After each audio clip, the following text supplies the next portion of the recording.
कसैको इशारामा नेपाललाई द्वन्द्वमा धकेल्ने छ, यो मेरो दाबी हो। किनकि म कन्फ्लिक्टमा मेरो पिएचडी हो। अर्को चाहिँ तपाईँ जित्ने कुनै उपाय छैन। जनता सबै पब्लिक सब जानती है। यस्तै कुरा गर्दाखेरि पार्टीबाट निकालिए पनि जितेर आएको, स्वतन्त्रबाट पनि जितेर आएको। त्यो बेला पनि लाग्थ्यो कि त्यो बेलाको पार्टी सभापति प्रधानमन्त्रीलाई कि हामी नै राजा हो, हामी जे चाहन्छौँ त्यसलाई बनाउन सक्छौँ, आफै भागेर देश छोड्नुपर्ने अवस्था आयो। त्यस्तै अहिलेको पनि राजाहरूलाई त्यही लाग्छ, हामी जे गर्छौँ त्यही देश हुन्छ, त्यो हुनेवाला छैन। यहाँको जियो पोलिटिक्स मिलेको छैन। भर्खर काठमाडौँ विश्वविद्यालयको अनि बन्द भएको छ के बुद्धिस्ट के सम्मेलन थियो, हामी कहीँ पुग्दैन। सरकारले इकोनोमिक बाटो बताउँ न, जनताले के राख्यो? जनता तपाईँ क्याडेटको कुरा हुन्छ, उसलाई ग्यास पाइरहेको छैन, ग्यास सिलिन्डरको छ।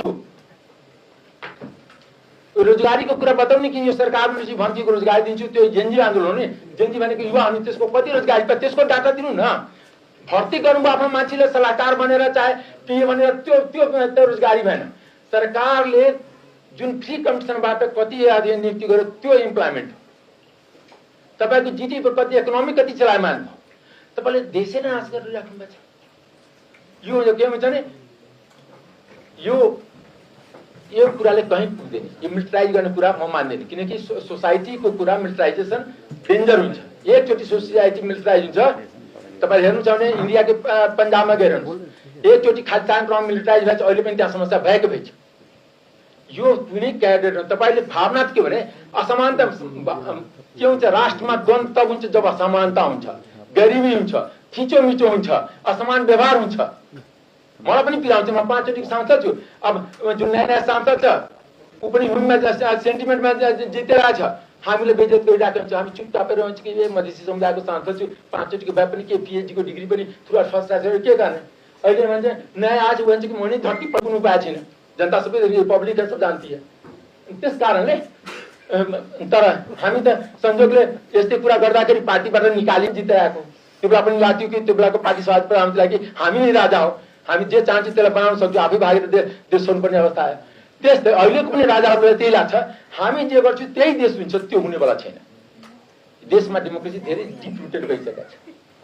तर मेरो चिन्ता मेरो मधेसको, किन भर्खर मधेस अहिले भर्खरमा बाटोमा आउँदाखेरि बुँदै हेर्दै आज गाडीमा बाहिर रोयो भने त साँचो बाहिर रोइरहेछ। त्यो अनलाइन खबरको सम्पादक गएछ, बसन्त बस्नेत गएछ, त्यो भिडियो आएको छ, त्यहाँको घरहरू जलेको छ। त्यो त काठमाडौँ देखाउँदैन नि।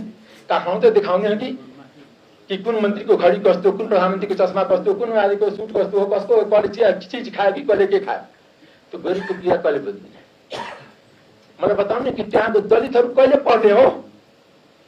यो मैले मन्त्रीजीलाई सोध्न चाहन्छु, सभापतिजीको मार्फत डाइरेक्ट प्रश्न पनि सोध्न पाउँछु। म संसदीमा रात बुझ्छु कि मेरो गाउँको मुसर बनाउने यसमा पनि छ प्रोग्राममा त कहीँ देखिन। मैले यता पल्टाएँ, तपाईँ सरसरी पढ्यो, अरू यताउता गरेर मैले पढ्नैमा लागेँ कि के छ। मैले सोचेँ कि मेरो गाउँको चमारको लागि केही होला यसमा प्रोग्राम, मेरो गाउँको मुसरको लागि पनि होला, मेरो गाउँको डोम हल्खरको लागि होला, मेरो गाउँको मुसलमानको लागि पनि होला। उनीहरू छुट्यो कहीँ थारू त पक्कै होला, थारू पनि कहीँ देखिनँ। मैले सोचेँ कि ठिक छ, थारू यी सबै मधेसी छन्, कम्तीमा जसको राष्ट्रियतामा क्वेसनमा राई लिम्बू यिनीहरूको पनि त नाउँ होला, तामाङहरूको नाउँ होला, कहीँ छैन, गुरुङहरूको नाउँ छैन। त्यस कारणले यो जुन जसको सोचबाट यसको दिमागी विधेयक ड्राफ्ट गरिरहेको छ, यो कन्सेप्ट लागेको छ, त्यो दिमागीलाई मान्छु कि त्यो कसैको इशारामा नेपाललाई द्वन्द्वमा धकेल्ने छ, यो मेरो दाबी हो। किनकि म कन्फ्लिक्टमा मेरो पिएचडी हो, कन्फ्लिक्टमा पिएचडी भएको कारणले यो द्वन्द्वमा धक्काउनलाई यो सिड रोपिन्छ। जस्तै एकै दिनमा त आँप फल्दैन, हामी तराईमा आँप खाने मान्छे हो, आँप रोपिन्छ, त्यसो 5, 7, 10 वर्षपछि आँप फल्छ। यो आजको द्वन्द्व रोपेर 5, 7 वर्षपछि नेपाललाई गृहयुद्धमा धकेल्ने र नेपाललाई द्वन्द्व किन्ने। नेपाल आज दुनियाँको लागि किन चाहिएको भने मार्केट इकोनोमी भन्छ। 3 अरब बीचको जनसङ्ख्या हो, 3 अरब बीचको भूगोल हो। त्यो 3 अरब दुईटैलाई बजार पनि चाहिन्छ, दुईटैको बिचमा द्वन्द्व पनि चाहिन्छ। त्यसमा हामी फस्ने, यसको लागि हामी विधेयक तयार गर्ने।